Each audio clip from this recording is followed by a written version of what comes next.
สวัสดีทุกท่านนะครับยินดีต้อนรับเข้าสู่มหิดลทรายคาเฟ่กลับมาพบกับทุกท่านอีกครั้งหนึ่งนะครับก็วันนี้หัวข้อบรรยายเราน่าสนใจมากเลยนะครับจะเป็นเรื่องเกี่ยวกับหลุมดำแล้วก็ฟิสิกส์พลังงานสูงนะครับวันนี้ผมเต้นณัฐนนท์ ดวงสูงเนินครับบรรณาธิการบริหาร spaceth.co ก็รับหน้าที่เป็นพิธีกรนะครับวันนี้เรามีวิทยากรทั้งสองท่านนะครับเรียกได้ว่าเป็นทั้งผู้เชี่ยวชาญนะครับแล้วก็เป็นคนที่ลงฟิลนะครับทำงานจริงๆนะครับกับศาสตร์ด้าน High Energy Physics นะครับเดี๋ยววันนี้เราจะดำเนินรายการกันเป็นภาษาอังกฤษนะครับ so good afternoon everybody today we're gonna have our talk about black hole and high energy particles in Mahidol Science Cafe program so today I am with Dr.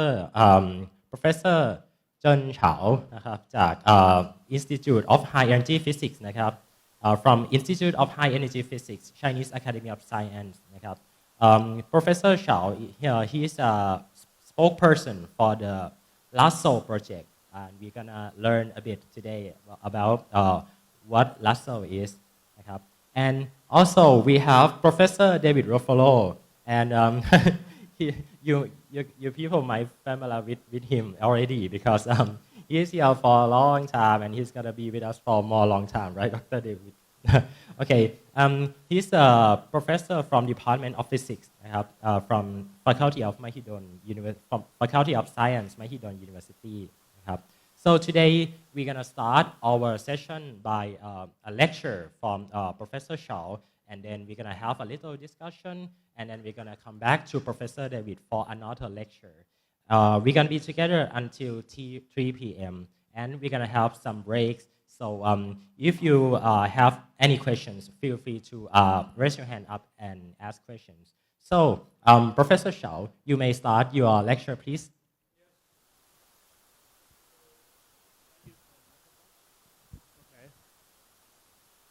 Very glad to have such a beautiful experience and to present our results, particularly for our collaboration. To the audience in Thailand, and this is the one of the 6 of countries as our collaborators,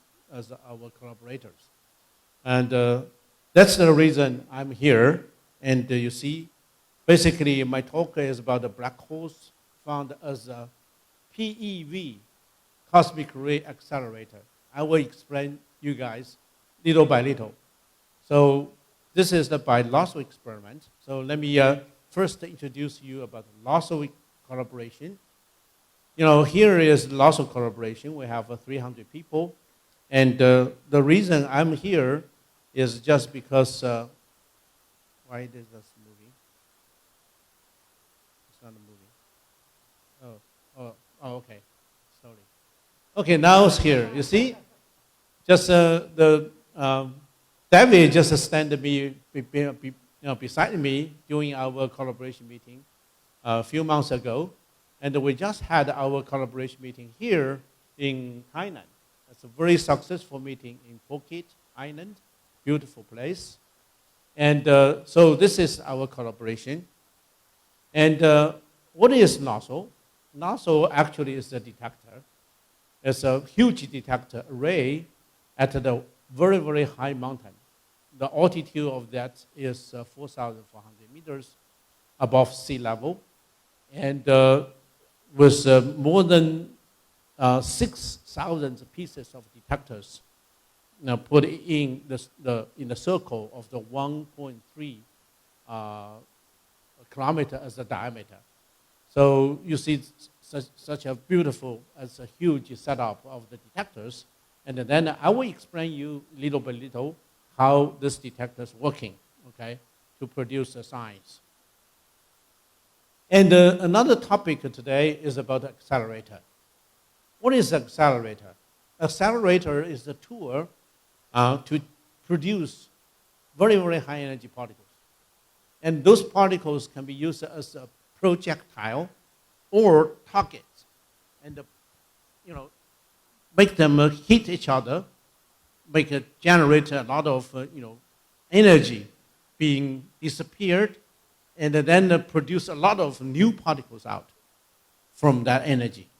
So this is the way people to try to start the structure of the matter, the particles you can break up by this kind of way by using this projectile and target, hit each other, and this is the way we do.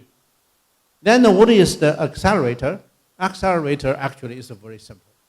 It's just a field. We have the B field set up somewhere.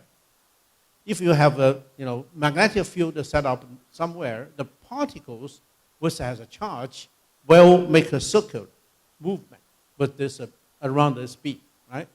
So this is the way we keep the particles there. So if we have a particular B, then we can keep these particles go, the certain circuit curve. So this means if this is the picture I show is the largest accelerator people built in Third, in Geneva, near the lake, near the very beautiful lake. You can see this is a ring of 27 kilometers long. It's a pretty big ring, right? Almost the size of our Bangkok. It's a pretty big, machine. And with a piece by piece of the magnets to make sure this particle is going back to the point that is indicated by the small ring. And at that point, the particles get kicked by the electric field. This is the way to accelerate the particles. Once you accelerate the particles in such a way, then they eventually reach to some energy. At that energy, for if you put the electrons in, and then the energy is reached to so-called 0.1 TeV. This is the 10 to 12 of the electron volt. And once you have such energy, that can produce a very fascinating physics, which is, we have this very, very important particles, which make the so-called weak interaction and the electromagnetic interaction combined together, basically to make them uniform description. So this is the success of the lab experiment. Once this 27 kilometer ring being filled by electrons or positrons. And then this detector, this accelerator being filled in the protons. And then this energy becomes much higher than something just like a factor of 100, higher than the electron energy, reached to something just like 10 TeV. And then that becomes very, very important. That generated the particles, so-called God particles, which is Higgs particles. That actually give us, the mass of the particles, and then give eventually mass to us. That's the reason we are sitting here. Okay, so from this discovery. So you see, this is a very, very important discovery, right? And the machine becomes so fundamental to do this kind of physics. Now we found that this is not enough, and we, try to understand more about matters that makes up our whole universe, and then the people try to build up something bigger, just like this big, with the circumference of the 100 kilometers. If you can do that, and then you can reach the energy of the electrons to 1 TeV, which is 10 times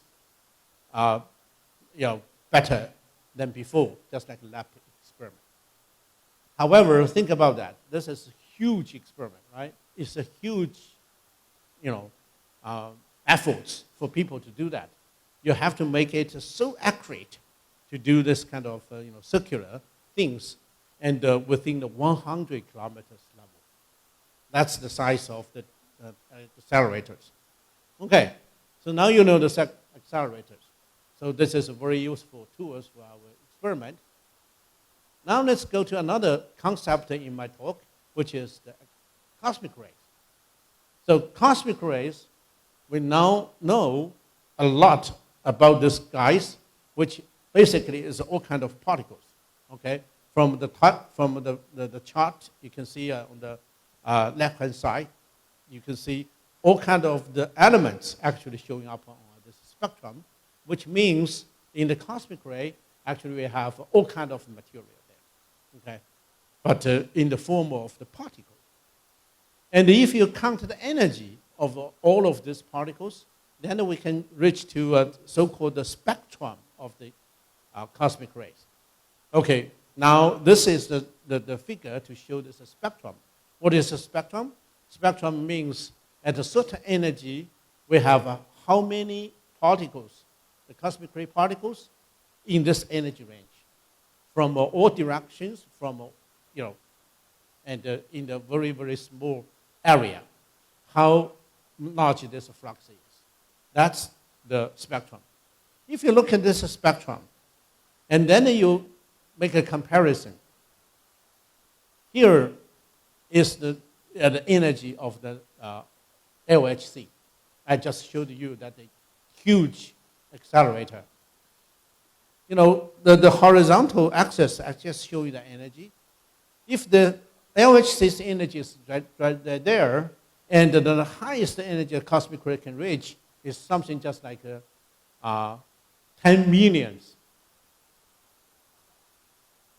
No, not even that. This is 10 million, yeah? 10 millions higher than the LHC energy. So that means that brings a huge question to us. You know, people made such a strong effort, almost to get the whole European people, European country being involved. Not only European countries, US and China and all of countries just contributed to this accelerator to build such a machine. Can produce the energy just reach to here. And the whole bunch of the, the interesting cosmic rays cannot be produced by human beings. So that brings a lot of, open, interesting questions. This is the one issue. Second issue is that even we already started these guys for 100 years, actually it's 111 years already, but we still don't know where those particles coming from. We don't know the origin.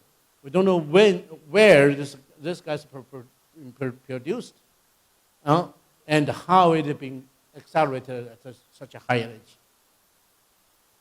But we know that. Now NASA is built, just cover to this energy range. We do this research on this. So now you're getting better understanding about NASA now. So how can we do that? I would let you know.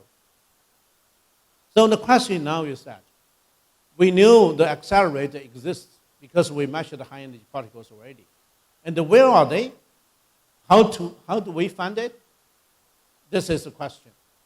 Why it is so difficult? Because the charged particles going through the universe lost the direction completely because the magnetic field, which is everywhere, okay? And what we can do is that we can try to use gamma ray and the neutrinos, which produced immediately once those particles being accelerated at such a high energy. And then we can catch this as, neutral detectors, the neutral particles, and that keeps the direction of those guys. So that's the way we do, okay? So they call the multi-messenger astronomy. So the first one I will bring you to is the neutrino. However, neutrino is so-called a ghost particle. Why it is a ghost? Because nobody can see it, okay? So once you try to detect the ghost detector, you must build as large as possible of the detector. So the one of the detector we know, which is so successfully done, is in the South Pole, just under the very thick ice. 2 kilometers deep from the top of this detector, and it goes one more kilometers to the bottom of the ice. So that's the place we build this detector. So this is called the ice cube. Cube means cubic kilometer. So think about how big it is. Across is 1 kilometer, and the height is another kilometer. So that give you this is detector size. think about how big it is, okay? To me, it's difficult to think. Anyway, this is the guy, this is the detector now. We can barely detect some neutrinos from the universe at a very, very high energy, just like the energy range of LASSO does. And so you can use this kind of detector to, if you catch some neutrinos, you can try to see, oh, this neutrino is coming from some source. However, unfortunately, what so far we found is almost completely uniform from the anywhere directions, any directions from in the sky. So that doesn't tell you the source of this guys yet, okay? And they tried more than 10 years, now slightly see some spot, maybe has more, little bit, the neutrinos coming up. So if you seriously treat it, there's some chance that's like one or two sources being found. And this is one way. And another way is go to the ocean. Once you go to the depths of the 3,000 meters in the ocean, and then you can put all kinds of detectors together, just like this guy. They're called the CAM3 LED. Again, it's cubic kilometer detector. That is done by Italian and French, and also other European countries together to do this experiment. Another site we can do this kind of experiment is the Lake Baikal.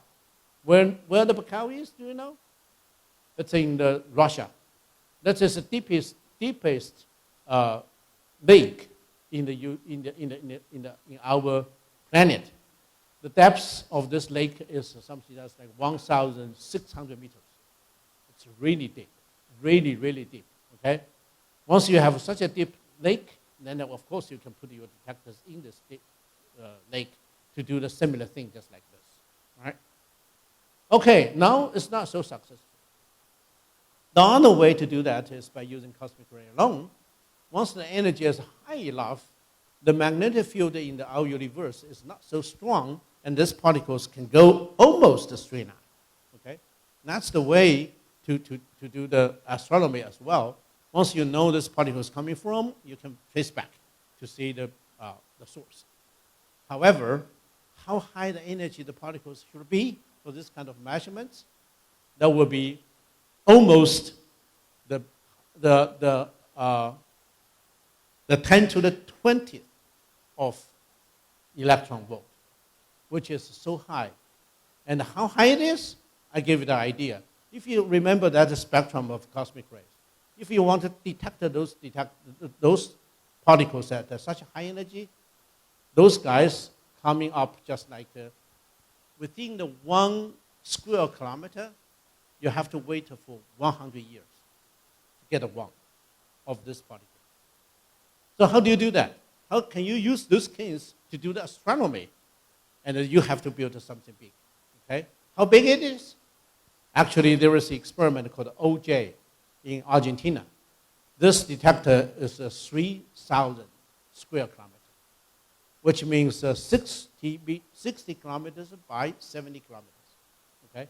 This is the size of the detectors. And then if you have such a detectors, then you can measure some particles. Unfortunately, again, because so well those particles is, once you measure the number of those particles for 10 years, you still get the whole sky, diffused. You don't see anything specially, concentrated as the source of those particles. It's no way to do that so far. So the best way, actually, now we know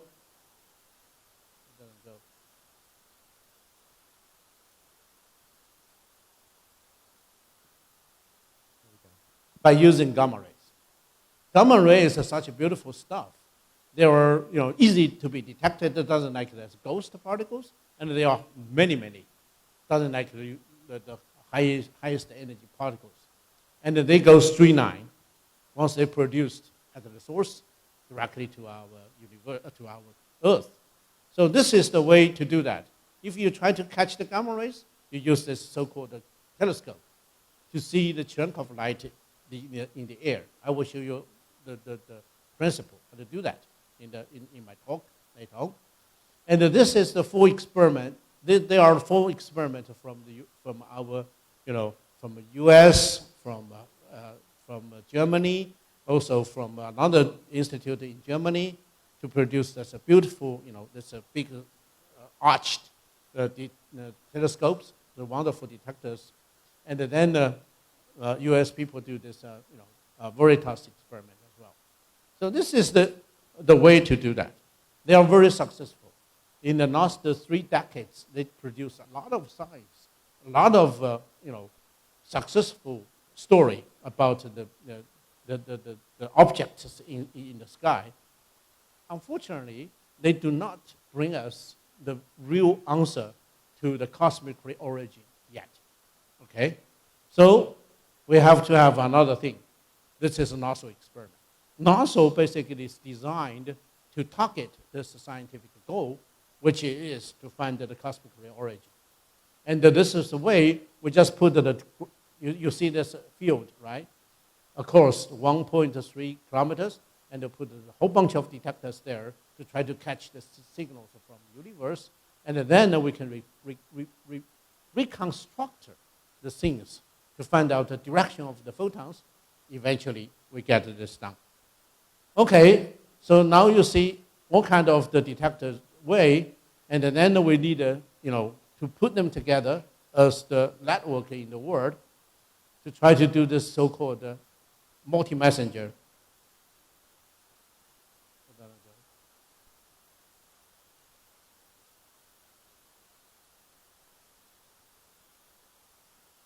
Okay, this is the way we try to use the lasso to do this sort of a measurement. Once the particles come in the air, to generate a whole bunch of particles coming down. Once these particles touch down the ground, and then the detectors on the ground will, respond to this. Once they measure the direction, the arriving time, and the number of the particles, we can reconstruct the whole stuff for this direction, indicated by this -9, and also total energy of this event. So that's the things we are, measuring. Okay, now we have everything. Now we just build up the whole network. First of all, we have this collaboration, as I mentioned. One of the country of the 6 is Thailand. And we have 31 institutes involved in this collaboration. One of them is Mahidol University. And now currently we have more than 300 people, and we know we have 5 people, members, coming from this university to join us to do this research. And then we make the connection with all kinds of other detectors, like neutrino detectors, like this telescope detectors, and many other detectors together. Okay, I would stop here for a couple of questions. Okay, so we see this collaboration network. Are there any space-based instrument in this collaboration? Sure. You see this space-bound experiment. Okay. We have at least 2 experiments deeply involved us. Which one? The first one is called the ERO-SATA, which is the X-ray detector. Okay, that can produce a very, very precise location measurement of the stars, and also the very strong radiation of the X-rays. And the second one is called a Danpei. In Chinese, this is called a wukong. Wukong is a famous monkey, which make a lot of noise. Make a lot of things in the heaven. So that guy, and this experiment actually measures gamma rays from the space, which the energy is much lower. Not much, but it's lower than the lasso measurement. Well, can we call lasso the largest detector array in the world? Sure. Yeah, in their account, in their kind of this detectors, this is the largest. Largest meaning 2 things. One thing is the size of the detectors. Exactly. Okay, for this experiment, which is not as large as I said. The 3,000 square kilometer. But in terms of number of detectors, this nozzle, it's something just like a factor of 10 more than a factor of not 10, a factor of 7 of OJ experiment. But just within a very, very small area, which is 1 square kilometer, comparing with the 3,000 square kilometers. So as I read from your paper, 20 TeV is currently the highest energy that we can detect. It. 20 TeV? 20 TeV, right? Is that correct? For 20 TeV is for what? For the lasso. For lasso, no. 20 TeV is for lasso to measure the photons coming from the other galaxy. Yeah. Because between the galaxies, there are too far away. So we have a whole bunch of the photons, soft photons, very low energy photons that absorb our high energy photons. But within our galaxy, we can measure much, much higher. Oh, okay. Something just like more than 3 PeV. That's a lot. Yeah, photons. Wow. Yes. You might explain what a Okay. So so PeV is peta electron volt, and that's a lot more than tera electron volt. That's a lot more. All right. And can you give us an example of how much is 1 PeV? Can you compare it to something in everyday life like mosquito flying? So pretty much, I made the calculation. 1 PeV particles, for example, like a proton, that carries an energy corresponding to a ping pong ball. When you play the balls, right? Yeah. And you use a pad and heat the board, and the balls go there, and the energy of the ball is equivalent to the 1 PeV. Wow. But if you give this energy to the one particle, that's huge. Okay, Right. so that's the first part of the presentation. So Professor shall talk about how come they need such a detector like lasso, and then next we're gonna talk more about the discovery of the lasso, right? Okay. Are there any questions related to the first part of the presentation inside the room? Okay, we have one back there.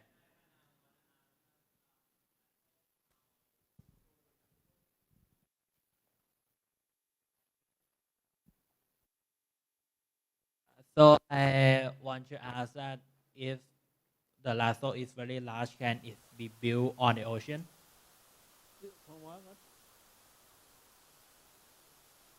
Oh, put it in the ocean? Yes, I mean at the surface. Oh. The surface of the Oh, water. that's a very, very smart idea, actually. And currently, we are trying to do this. But instead of in the ocean, we have to put it at the lakes. Why? Because the lasso, at the first 3 characters, that's LHLA, meaning the high altitude.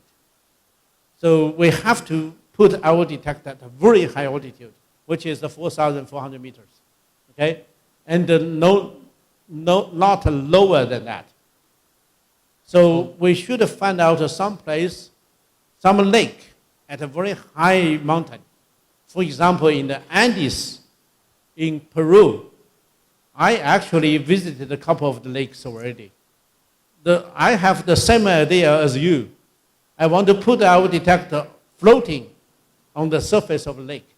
That makes things a lot easier to build it. Okay, so you get a good idea.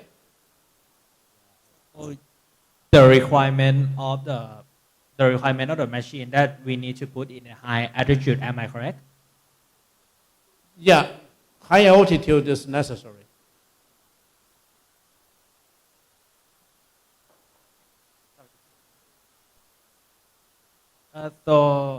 Can I repeat what I said?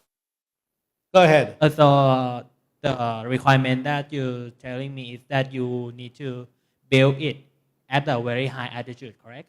Yes. So does give me the other idea.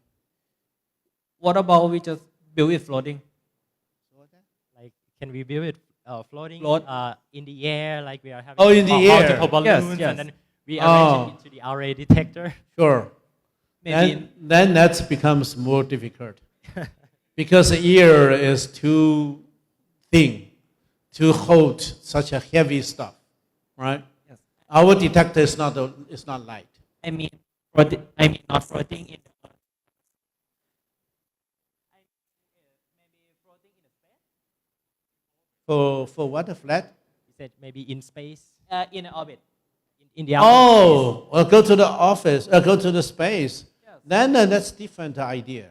It's not no longer be NASA. NASA, as I showed, NASA has to use the air, the atmosphere, to produce a lot of the secondary particles, which we detected. Okay, if you go outside of the air, then it becomes one of this experiment called a damping. Damping is the experiment that measures gamma rays and also particles, just like LASO. Thank you. Okay. alright so ก็เดี๋ยวสรุปนิดนึงแล้วกันเป็นภาษาไทยนะให้ฟังเผื่อทางบ้านอยากฟังด้วยก็คือเมื่อสักครู่เนี่ยฮะprofessor Chow ก็ได้เล่าเรื่องของที่มาที่ไปเนาะว่าทำไมเราต้องมีตัวลาโซขึ้นมานะครับตั้งแต่เมื่ออดีตที่มนุษย์ของเราเนี่ยพยายามจะทำดีเทคเตอร์พยายามจะทำเครื่องเร่งอนุภาคมาเพื่อที่จะชนกันแล้วก็ให้มันเกิดอนุภาคใหม่ๆเนาะแต่ว่าจริงๆพลังงานที่เกิดขึ้นจากเครื่องเร่งอนุภาคเนี่ยมันได้แค่หลักแบบไม่กี่เทราอิเล็กตรอนโวลต์เท่านั้นเองนะฮะแม้ว่าจะเป็นเครื่องเร่งอนุภาคที่ใหญ่ที่สุดในโลกแล้วก็เลยมีการทำตัวดีเทคเตอร์นะฮะในลักษณะที่เป็นแอร์ชาวเวอร์เนาะแอร์ชาวเวอร์ก็เหมือนเมื่อสักครู่เนี่ยที่เป็นคำถามเข้ามาว่าเอ๊ะทำไมต้องทำบนโลกทำไมไม่ไปทำบนอวกาศเพราะว่าเราต้องการให้อนุภาคพลังงานสูงพวกเนี้ยมันชนกับบรรยากาศของโลกเนาะแล้วก็แตกตัวเป็นพาร์ติเคิลใหม่ๆให้เราสามารถที่จะดีเทคได้นะครับ and that's why we cannot build it in space because that's how come the name air shower right Right. shower we need air Exactly. to make new particles Sure. okay so I think we can continue to the next part of the Okay, then I must go fast. I must go fast. yes And then I just you how do we use LASO now? The first thing is to do survey, to try to see how many possible candidate of the cosmic ray is. All right. So the particle, the cosmic ray sources actually here we see just the gamma rays produced from them. Not guaranteed that every one of them are the accelerator of the cosmic rays. But some other ways can produce the gamma rays as well. Here you can see at a different energy level, LASO produced quite a beautiful, sky map for us. Most of them are concentrated on the plane, which indicate our galaxy, the Milky Way. Milky Way actually is the place we found a lot of gamma rays, and the energy is pretty high, much higher than 100 TeV, which is 0.1 PeV. That indicate all of those guys actually may produce the 1 PeV cosmic rays. Okay, that's the first step to see how many particles there. And the second step, and the way to try to categorize all of these sources to see where what they are. The first of all, we found a very interesting thing is the supernova remnants. The supernova are just explosion of the star. Once they're finished, then there was the remnants there. Those guys can produce high energy particles. Second one is called the pulsar wing nebula. So the pulsar wing nebula is the pulsars, the rest part of the exposure star, and then those guys produce a lot of energy and also a lot of wind of electrons and positrons that can accelerate the particles as well. And then we found something interesting. In the center of our galaxy, we see this possible producer cosmic rays as well. And don't forget, at the center of our galaxy, there is a huge guys called the supermassive black holes. So there is a very interesting thing, right? Okay, this is the category. And then once we look into more detail, and we found so many black holes actually produce is in our, survey result. So we found many of them, at least so far we know, being called this, microquasars. What it means, microquasar, I will give you the idea what is a microquasar. Microquasars actually we found in our galaxy is around 12 in our Milky Way. But 5 of them now has already been found with a very, very high energy gamma rays production. So this is the things we found. So it's very, very important. We actually found a new cosmic ray source population, which could be the black holes, which produce energy certainly higher than 3 PeV. I will tell you why 3 PeV is important. And one of them, you see on the left-hand side, this is the beautiful picture to illustrate how the black hole work. Black hole basically absorbed a lot of materials from the companion star, and this guys to create it by this black hole, simultaneously generate 2 jets coming out, which can generate gamma rays first. On the right-hand side, you can see this as a HASS measurement. HASS is one of the telescopes, right? And they can find this kind of, connection with the black holes. The question is, the black hole itself, if it is an accelerator, nobody knows. Now, that's the job we do. You see, actually, the NASA can see this object very well. On the right-hand and left-hand side, you can see there's 2 jets, 2 blobs produced by these jets. And in the middle part is somehow energy is higher than 10 TeV. And you see something interesting happening within the blacker circle. Something happening there, right? Once you go the higher the energy, you see this thing becomes more significant, more clearly, and we very lucky to find one piece of cloud actually associated with this part. You see that indicated by this white contours. That is the cloud of the oxygen.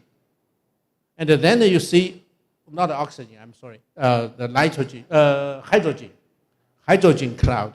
And then you see, oh, this is hydrogen. Hydrogen is what? Hydrogen is a proton. And those guys actually produce, play the role of the target. And the cosmic rays accelerated by these black holes will hit on those guys to generate the gamma rays to us, and they're indicated by this color map. Okay? So you see very clearly. And then if you measure the spectrum more carefully by LOSO, and then you can fit on the models and to figure out how the black hole's working with this guy.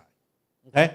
This is a beautiful example from SS433. And you can see this jets, you can see the high energy part, you can see, interesting. And we found another guy. This has the lead claim of the V4641 SGR. This is very interesting. This guy actually produced a much, much higher energy than the SF433. And you see, but this guy is a very, very difficult to detect. One reason is too far away. The second reason is too south. This guy actually is a southern object instead of in the northern hemisphere. We are, right? So, but it's powerful enough that can produce energy greater than 10 PeV. This is exactly what we are looking for. Okay, this is a picture. I'm sorry, now it's jumping too fast. Professor, how do you choose your target? How do you choose your target? Or you can you just scan all the sky and then... Yeah. This is using a different way. Use a radio. Use a radio to see the target. Okay. So this picture just illustrated this black hole things. You see, in the middle you can barely see that is a black hole, and this the floor is is a matter from the companion star, and then going through this disk. You see, this disk is quite big. However, this disk is not so big. It's in terms of distance to that. So, and this is the way people try to understand. You see these jets, and then the hit on something to generate the gamma rays, and the creating disk actually is produce a lot of winds, and these winds will hit on the materials surrounding, and then produce a lot of shocks which can accelerate the particles to us. Okay, this is the way we try to understand. Okay, should we stop here I to think take some questions? due to the time, you can continue, and then we're gonna have another discussion at the end of the presentation. And then, we tried to look at our cosmic rays. This is the most beautiful result we measured. And then we know this thing's actually associated with, for the highest energy part, probably associated with this compact objects. Okay, that'll give us the idea about the cosmic ray, how to make the connection with the things. Okay, the future. The future experiment actually is so important because now we are dealing with a very, very compact object, right? That's a very, very small object, particularly if it indicates two jets. And for the one guy, which is close enough, SS433, we can measure it.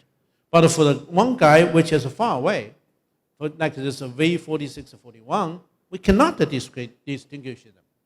So what's the problem? The problem is also the angular resolution is not good enough. Okay? If we want to do this kind of a separation between two sources, just like in the right-hand side, use the upper part, you can see the picture. There were two sources there, right? However, once you use nozzle to see them, you can see just one blob. Now we need something better, okay? What is, we can put the numbers there.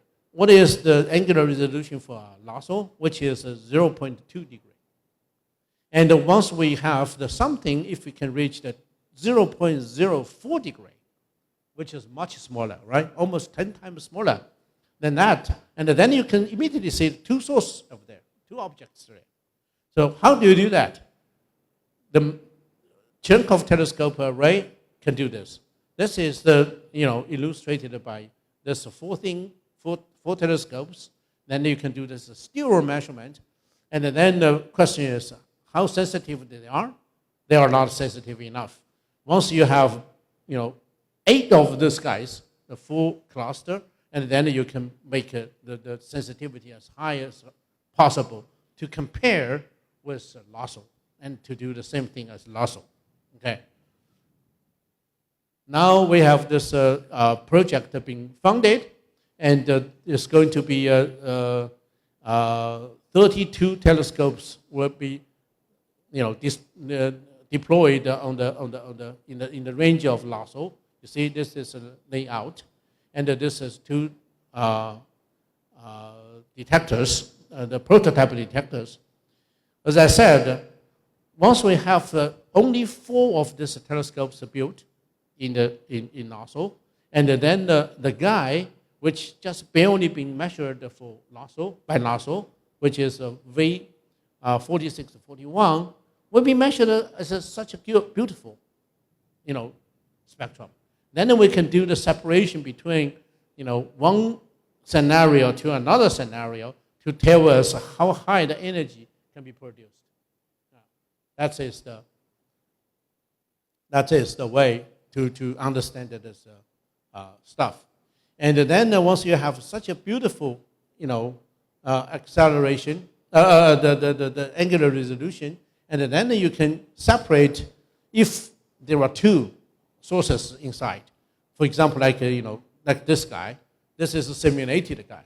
If they are like that with the lector, this is the name of the detectors, and then we can see this kind of beautiful structure, and to separate these 2 sources. Okay, that is there's a good way to do this. In the future, we can use the neutrino detectors as well. Now, China is trying to propose the huge detector to try to target our sources from gamma ray sources. Once we have this kind of detector sources there, we can use the neutrino detector to do that. Unfortunately, this detector must be very, very big. Remember, we have this 1 cubic kilometer detector called the ice cube. And now what we need is at least 30 cubic kilometer as the size of the detector. How do we do that? We must use ocean. Okay? Put the detectors in the ocean, and then with the spacing of the 130 meters to put all kinds of detectors inside, and then build up this detector. Currently, we already have this two prototype at 2 sites. One site, as I mentioned, is Lake Bacau. This is Lake Bacau in the right-hand side. You can see the group of people from this GVD experiment, and they helped us to put the strings down in the lake. And then we put the 2 strings also in the South China Sea, which is in the right-hand side. You can see near the island, the Hainan Island.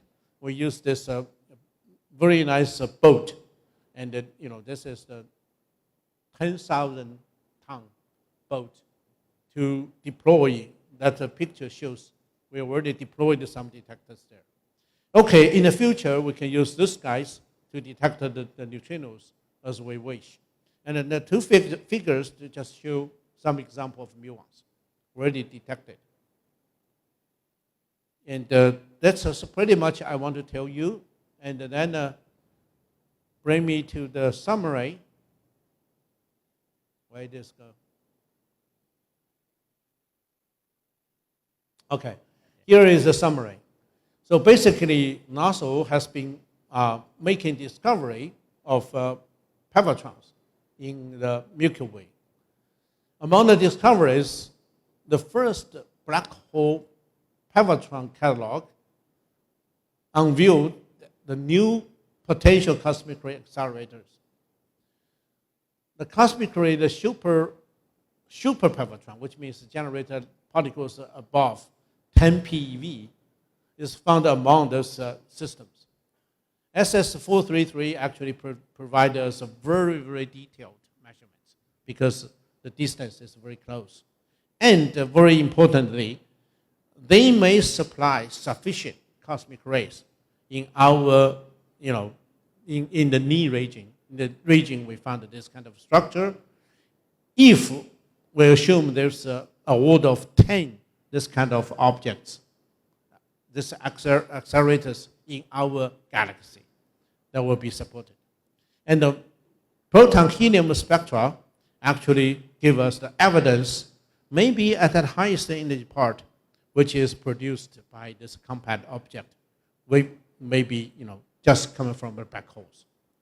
So in the future, the spatial resolution has to be improved by NACTR, and then we can, to understand this mechanism in a much better way. And finally, this is the ultimate goal. Once we have the neutrino detectors built up, and then we put the last piece of the puzzle in to make these things finished. Okay. So awesome. Wow, this is so awesome. And the neutrino detector we are talking about is a lot larger than the ice cube, right? Oh, a lot larger. 30 times larger. Wow, it's so amazing. Are there any questions in the room? So Professor Shaw just tell us about the last part of the slide. It's about the discovery and how can LASSO help us to understand the behavior of the black hole, which will give us also the piece of the puzzle about understanding to our universe. So Professor David, what do we learn from all of this advancement in physics? May I ask you? Well, Have any comments from the presentation? cosmic rays are high-energy particles from space, and they were first detected over 100 years ago, as Professor Cao said. And it's still not entirely clear where they come from. Yes. And could you back up a little bit to the proton and helium spectra? Sorry. Same presentation, but a few slides earlier. Sorry, not my presentation yet. Right, going back a little. Yeah, maybe about 4 or 5 more. Oh, you're doing it. Okay, great.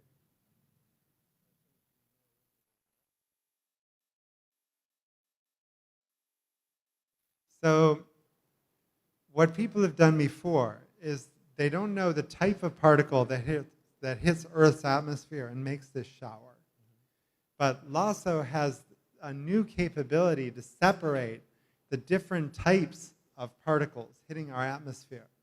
So we've never had a spectrum like this before. This is the number of particles versus energy. It's multiplied by energy to the 2.75 power. Really, it's steeply falling very, very fast. But we multiply by e to the 2.75, and that straightens it out a bit to see it better.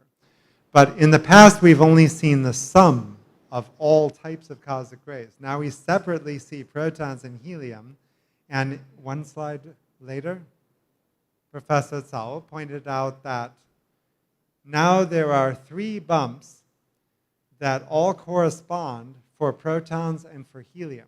And we understand why helium comes 2 times later, because it is twice the charge, basically. Professor Shao, I have a question. If we can detect this particle, particularly from the cosmic ray, do we still really need the particle accelerator, like the LSC or the FCC one that we are building? Yeah, we still need it. We still need it because, as I just mentioned, if you go to, can we restart the project, the presentation again? Can we go to From the the first slide? Right. So the cosmic ray, First slide. cosmic ray actually is very, very real. Okay, once the energy getting higher. Of course, the energy level, Devi and his team is, study at this energy level. We have a bunch of them. We have so many. It's actually make troubles to us. Okay, it's too many. However, once you really wanted to go such a high energy part, it becomes much real and real and real. Okay. Okay. Maybe and sometimes you only need electron and electron. Maybe sometimes you only need proton collision. Yeah. Oh, okay. And then you cannot use that. You cannot rely on this, right? So he's saying that they are rare, very unusual to have a very high energy. Again, this graph is multiplied by energy to the 2.75 power. Really, it's falling very, very fast. Right. But a particle accelerator, the key thing it gives us is a high flux. You can control the particles of a very intense beam, and then you can look for things that are very rare, like the Higgs particle. Yeah. So the accelerator actually is the much better way to do the high energy physics. Now we are using the high energy physics as a tool to help us to find the mystery of the universe.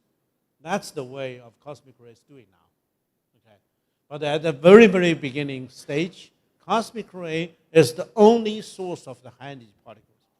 At that time, we have to use the cosmic ray to do the high energy physics. Okay. I can now understand. Right. So we still need a particle accelerator. Sure. Yes. Okay. Are there any questions inside the room here? Any questions? Okay, we have questions back there. Would you please? Okay. This guy doesn't control. Test. Okay.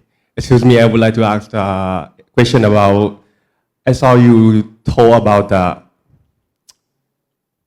Cherenkov telescope, right, at the previous moment. So I would like to know how different from we're using the LOM. Do you know about LOM?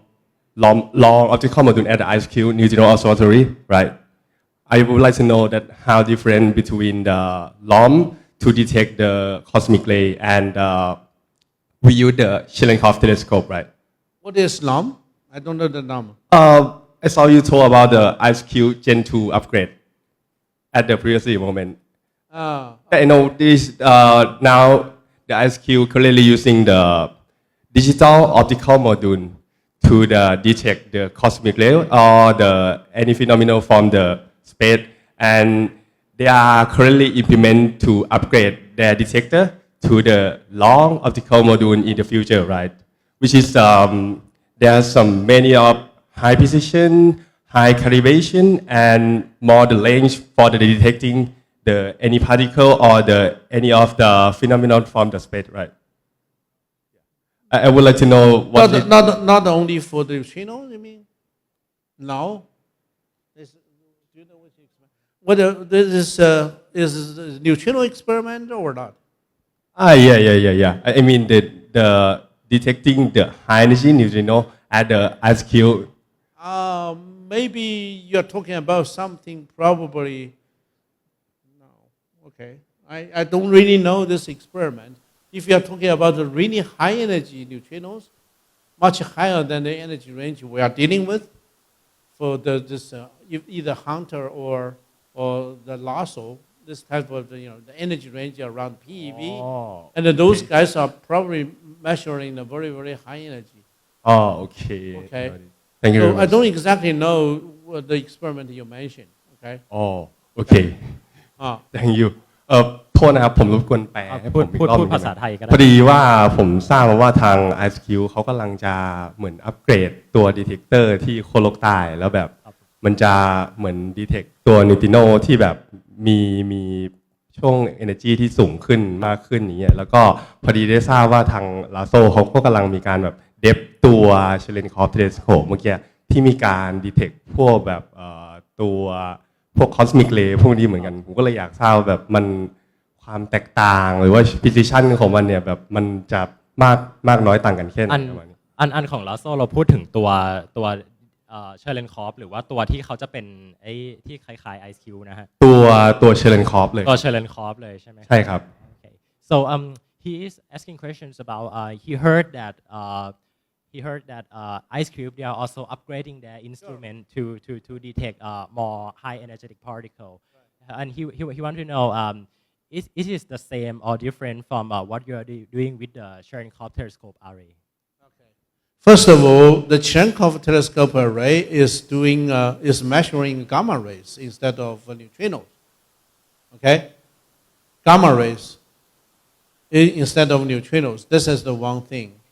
The second thing is that this one is still measuring the gamma rays coming down to our atmosphere and then generate these showers, and then we try to measure it, right? So this is the one difference. The secondly, I know I don't go.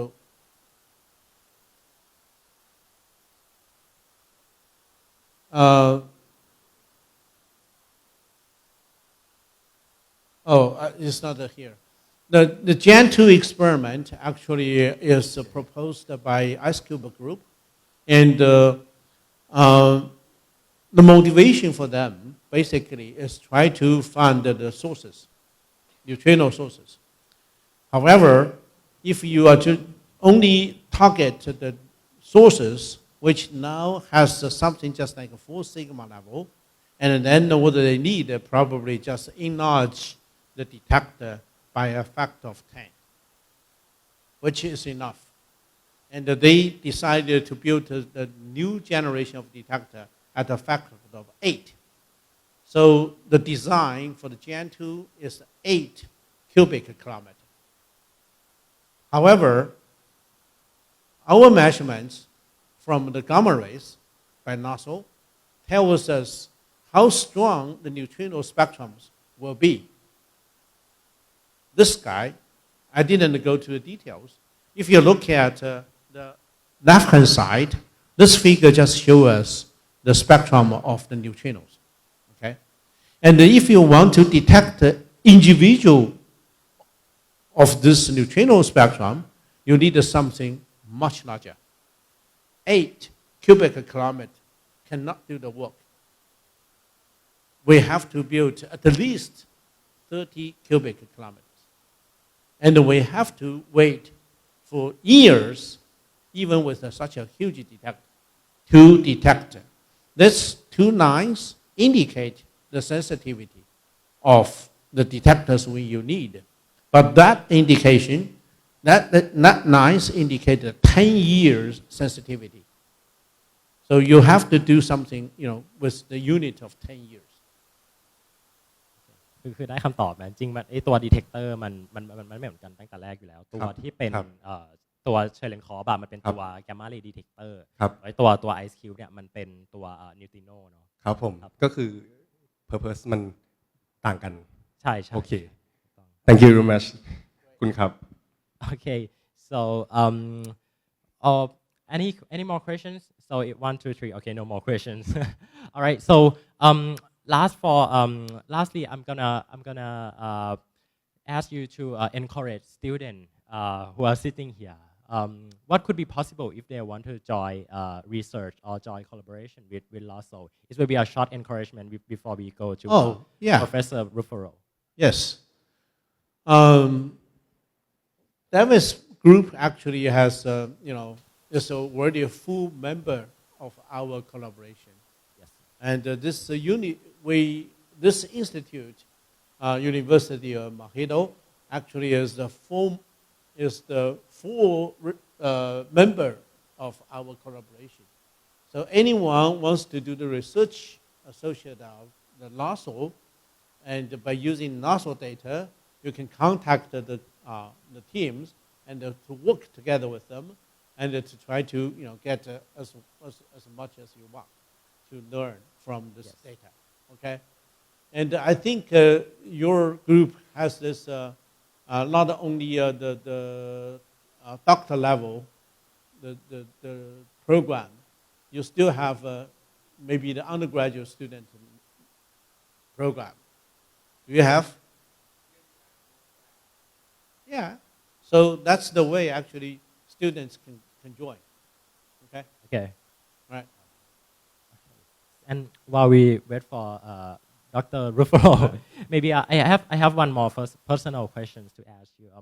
What's still fascinating you about this field of physics? Because I know you must be doing this type of thing for the entire of your life. Sure. Yeah. The high energy, I started my career with high energy physics.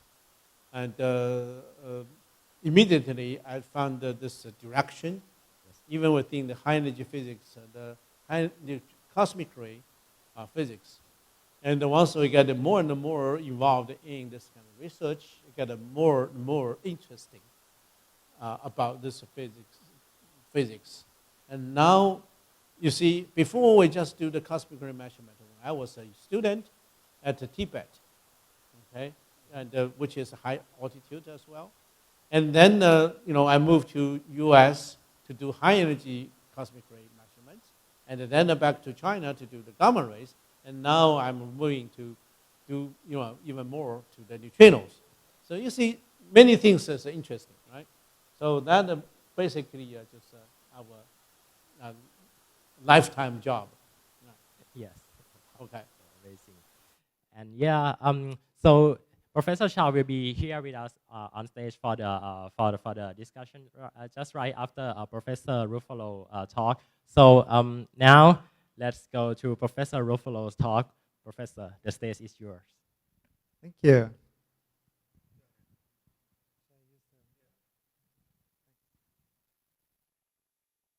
You have like 15 minutes. Is that good for you? Yes. Okay, let's do you. 15 minutes. So we have time for more discussion. Good. So my topic is high energy particles in space. And I will be talking about work at the Faculty of Science of Mahidol University. And our research group in the Department of Physics has 5 faculty members that you see here, and also 1 postdoctoral researcher, an electronics engineer, 4 graduate students, and several undergraduate and high school students. And we also collaborate with numerous institutions in Thailand, in the US, and then with Professor Cao in China, and actually in several continents around the world. So we study cosmic rays, and these are high energy particles and gamma rays from space. And the origin is it's just ordinary matter in the universe that happen to get accelerated to high energies. So we have ions of all elements and electrons and so forth. Sorry, trying to go backwards now. Okay. All right, and the diagram here is what Professor Cao was talking about, that when a cosmic ray hits Earth's atmosphere from the top, then it can fragment and form many subatomic particles that form a shower in our atmosphere. So when we are here on Earth, we are well protected by Earth's atmosphere and also by Earth's magnetic field. But when humans go into space, then there's tremendous radiation environment. Even here on Earth, these shower particles are going through our body every second. As you sit here, there are hundreds of these particles going through your body every second. Some of them can disturb your DNA. You pass it on to your children, and it becomes a mutation. There are some other uses of cosmic rays that I'll skip over. Now, another topic that we study is space plasma physics. So what is a plasma? You could think of it as the fourth state of matter. That is, matter gets hotter, it changes from a solid to a liquid to a gas and then a plasma. So if a gas experiences a higher temperature or an electric field, that can ionize it. And an ionized gas is what we call a plasma. So it's like an atom, for example, an atom of hydrogen converts to an ion plus an electron. So when you have these free electrons and ions, then the plasma is electrically conducting, and its properties are very different from an ordinary gas. In fact, most of the universe is full of plasmas. An example is the solar wind, which is the space environment outside Earth's magnetic field. So there's this continual flow from the sun that comes in all directions at all times, and it impacts Earth's magnetosphere. So these two topics are related because cosmic rays are accelerated by space plasma processes in the first place. For example, a shock in the plasma can accelerate ordinary particles to high energies. And furthermore, as the cosmic rays are moving in space, as Professor Cao mentioned, there's always a magnetic field in space.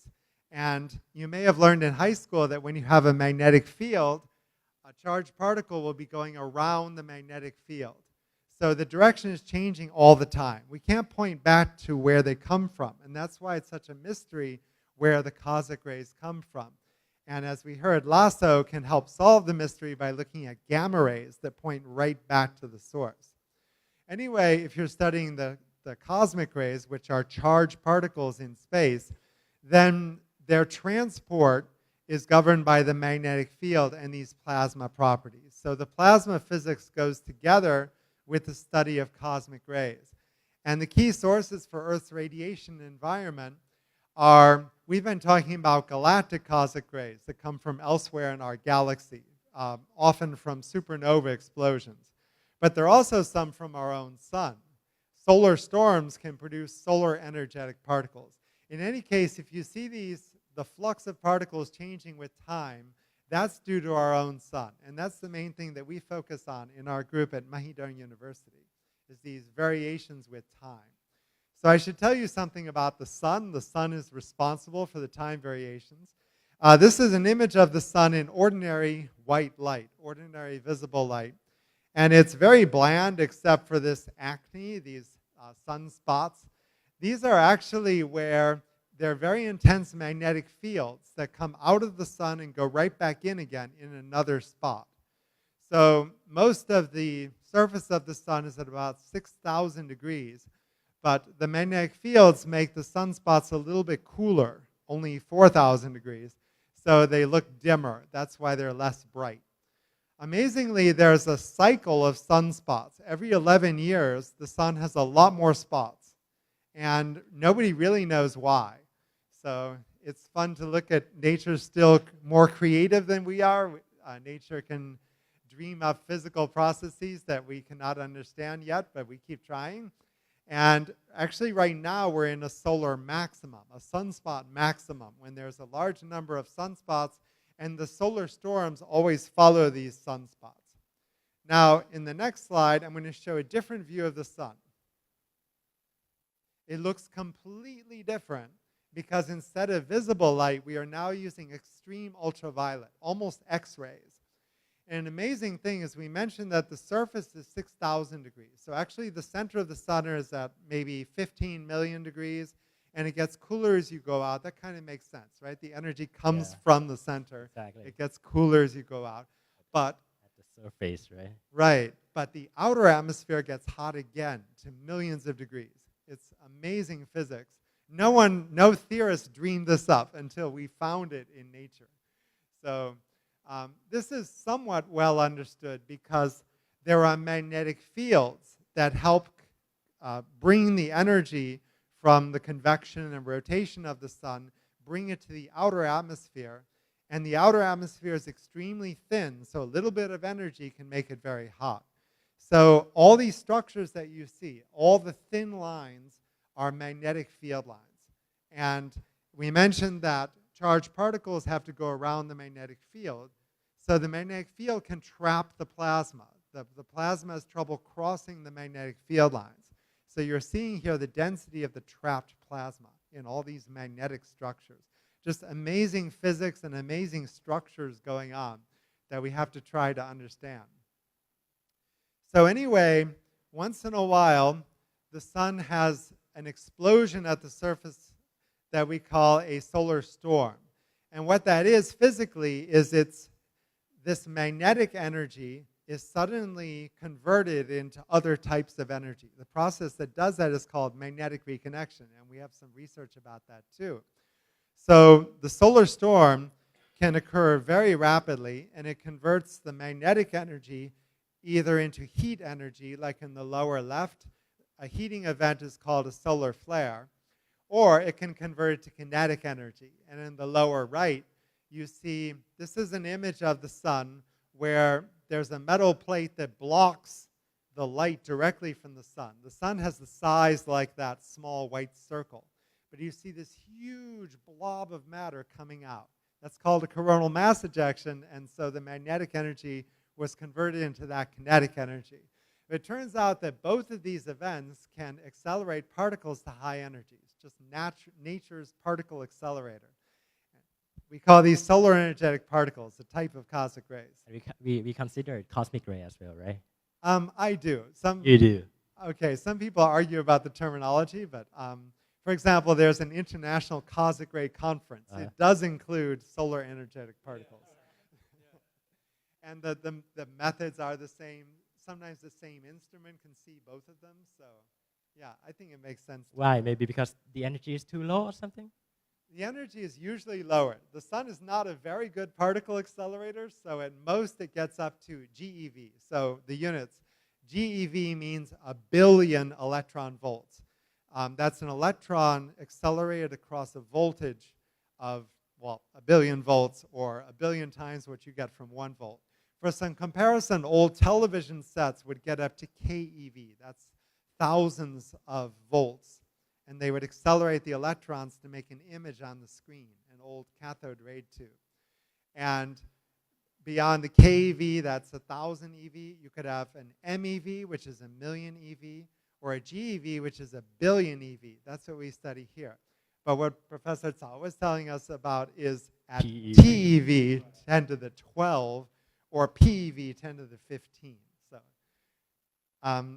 so these are lower energy particles.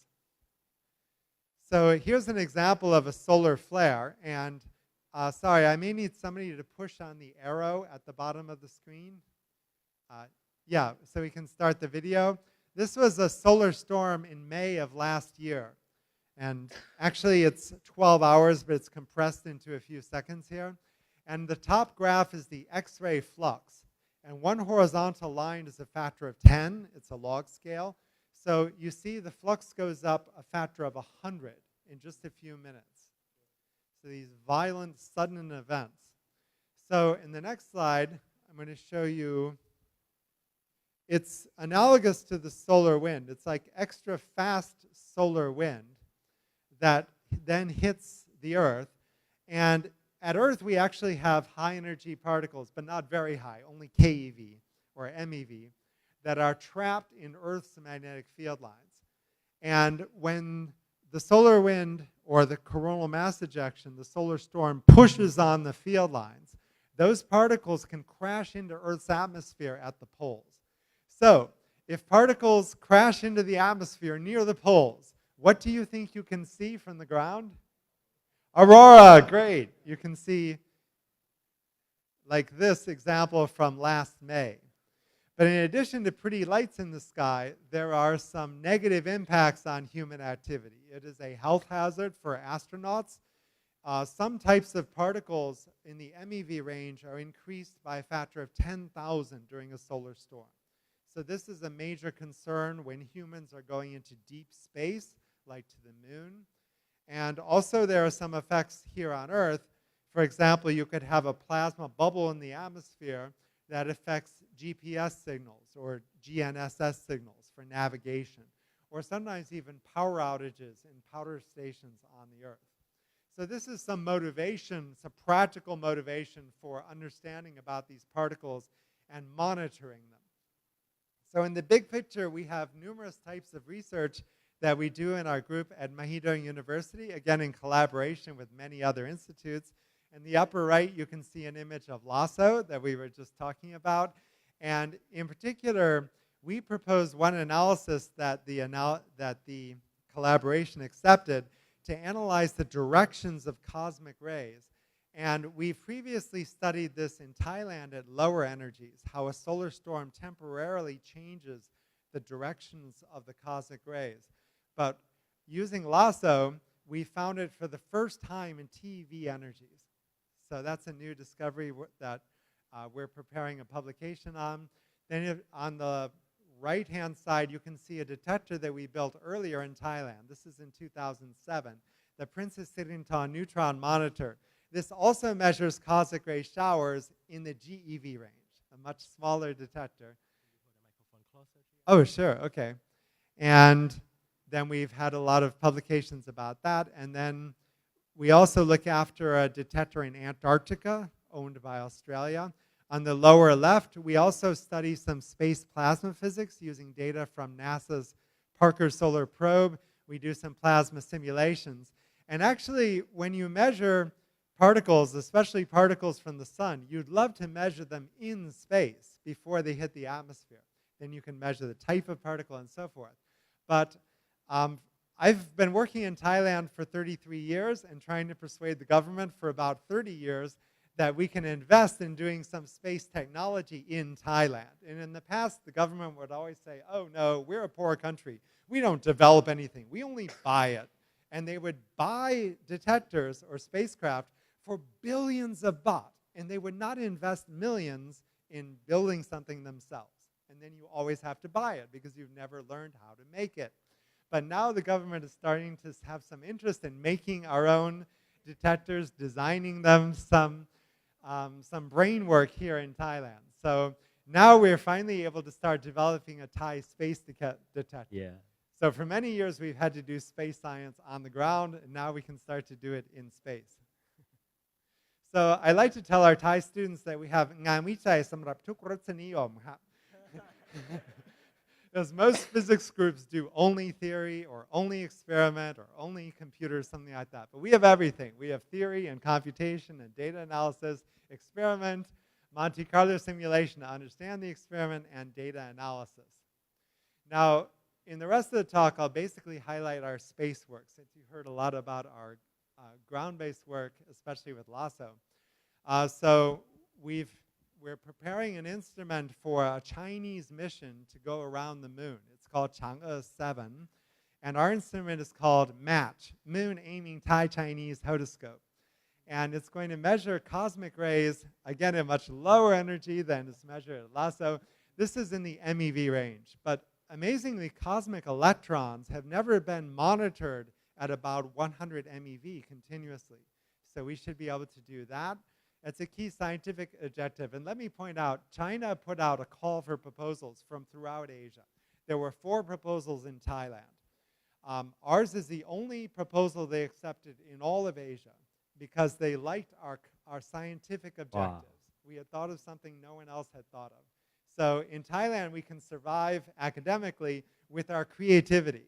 If we do the same thing as other people, they have more money, they have more people, they can build bigger things. But if we think differently, we can do something different. And also, we want to measure particles that hit the moon's surface and then some particles bounce back up. That is a significant radiation hazard for people on the moon. So, So this is the Chang'e 7 mission, and we're going to be on the orbiter part, that lower part. And then we've designed the detector to be symmetric, that we can detect both cosmic rays going down and ions going up. So we have silicon detectors that can detect the trajectory, and then also scintillation counters for energy measurement. With multiple energy measurements, you can tell the type of particle. So we designed it entirely in Thailand, including the electronics and the data path. And then it's being constructed in collaboration with China, with, in particular, an institute in Changchun called CIOMP. Mm-hmm. So you can see the design, and then actually the housing was manufactured in Thailand and then sent to China, and it's being assembled there. And in the next slide, you can see the detectors being put in. Wow. And this is vibration testing. Before you put something in space, you have to test it for temperatures. There are huge variation of temperatures in space. And the entire thing is quite small as well, right? Yes, it's something like this. The whole detector is like this, including the electronics. This part that you see is about 6 centimeters, I think. On the right, that's a vibration head for the vibration testing. And next, I'll show you an image of this is the assembled detector. We visited Changchun last month, so there are some Thai people mixed in with the Chinese there. And I'm in there too. And yeah, that's the detector being prepared. It has to be delivered early this year and then should be launched next year. Yeah. In addition to Chang'e 7 in the moon orbiter, this is a schematic just to show you that we have to worry about electronics and data also. Then we also have been approved to have an instrument on Chang'e 8 and for the lander to go down to the surface of the moon. And so we decided to make it a neutron detector. So, actually also measuring downward cosmic ions, but then the albedo neutrons that come back up. And that's a serious radiation hazard for humans on the moon. Neutrons do like 20 times the damage of ions. So we call it assessing lunar ion-generated neutrons, or ALIGN. And it's going to have these different types of neutron detectors. There are different elements that can detect neutrons.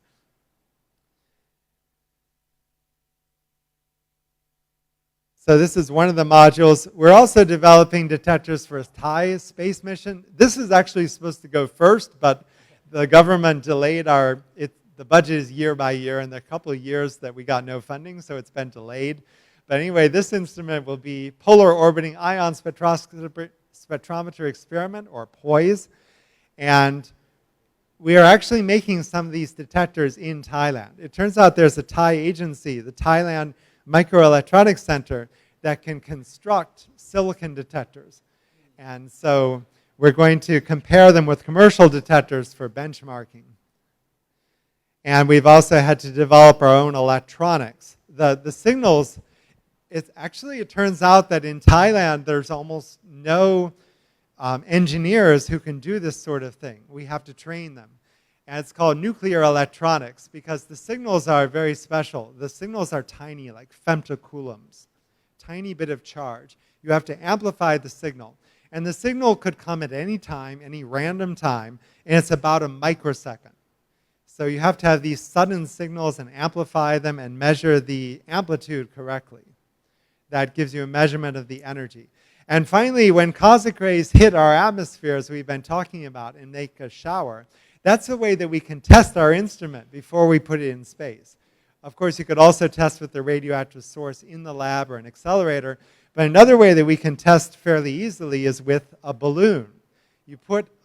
So it turns out there's a local high school, Assumption Bangrak, that has a program to put weather balloons with instruments, student instruments. So we have our instrument on this weather balloon. We did This is exactly how human discovered cosmic ray in the first exactly, place. from a balloon, yes. And now we did this 3 times last year, and you can see if some of our team members at the high school students. And I'll just show you a video. If you could kindly play the video there, I guess, yes, and click the arrow. So this is, oh, sorry, back and then click the arrow. Oops. Yes, next time we need to move the computer closer so we can control it. I'm going to click back, okay? I'm going to click back one side, and now you click the arrow near the bottom. Yes. Right, so this is when one of the balloons launched. Luckily, it missed the tower. And look at those guide wires in the back. It just barely swings the other way and goes around. And you have no idea where this balloon is going to go. It lasted a few hours. It went up to 23 kilometers, and finally it bursts. And it falls down in some random place. But luckily, all 3 times we recovered the payload. It fell into a field or the forest or something. Okay, so that's what I wanted to talk about today. Thank you very much for your attention. Wow, okay. That was a very fun presentation. And can I ask you personally, how does it feel to have not only 1 but 3 scientific instruments awaiting to launch to space? Well, it's really a thrill. The feel that you drive to work every day. Yeah. So actually, Big my instrument. PhD work, I was originally doing experimental work. And then at one point in 1989, I decided that I was going to move to Thailand. Oh, and my friends in the US thought I was just dropping off the face of the earth. They thought I decided to leave science. How could you possibly do science in Thailand? But we got it to work. And for a while, I had to give up experiment as well, because coming to Thailand, it was very difficult. As you know, experiments are more expensive. And our government keeps thinking short term, like year by year funding. You must have papers every year. If you build an experiment, it takes several years to get papers from it. But well, we're gradually educating them. So we do both. We have to have theory together with our experiments. Okay, so we're gonna have 5 more minutes for our panel here. But let me ask one more questions to both professor. Why this field of study is so important in pushing boundary of human knowledge? Maybe you go first, Professor Shaw. Yeah, of course. This is always, the curiosity is the part of the human beings. So we have to, once we know something, we must ask why this thing is going this way. Just like once we discover the cosmic rays, we can ask why the cosmic rays is at so high energy, and where they're produced, and all everywhere we drive by this kind of questions. So that's the way push us always cross the boundary of our knowledge. Okay, in the end, those things will become useful sometimes, right? Well, not immediately, but sometimes, just as David mentioned. Once people knows the cosmic ray, they did not know that cosmic ray is so damaging for people, human beings, right? Once you go to the outside of our atmosphere, you found out, wow, this is, it's not the place we can stay. This things we should learn from the science. How about you? I agree that there's a practical motivation because of space weather refers to the effects of solar storms, and we never know when there's going to be a solar storm. So that's a practical concern for humans in space, and also for problems with communications with satellites. Every day we rely more on space technology. Whenever you use your mobile phone, you're using a satellite signal. But then also, there's the motivation of human curiosity. And it's an important part of human culture that we want to understand the world around us. And as you know, all the technology that we enjoy comes from this curiosity, trying to understand our world and our universe better. Now let's go to your favorite questions. How will this type of study benefit to society? Oh, well, we just answered that. Let's do it one more time. One more time? Yeah. Okay, so there's the practical. Why don't we focus on like traffic or public housing, or why do we need to do science? Well, it's really a tiny amount of what any government spends their money on. And for example, why do we spend so much on military expenditures? Exactly. Things like that, submarines and so forth. And so, yeah, I guess we really need a broad portfolio. I would favor a very, very broad range of research, not saying Thai people should only be studying, say, condensed matter physics, only a certain type of physics. I think that's really a loss. And our students want to know every type of physics. They demand us to teach. And they want to do research in various types of physics. Every student wants a different type. There are some students who want to work with us on space missions, but there's some who want to work on plasma physics. And so I think it's our duty to have a broad portfolio of topics for students to choose from. And it's our duty to the nation that we, the universities collectively, can answer any sort of science issue, that we have experts on many different topics. Wow, that's so inspiring. So, do we have any questions inside the room, please? I'm gonna count to from 5 to 1. 5. Questions Any online? questions? Any questions from online? No? Kuning, would you like to ask some questions?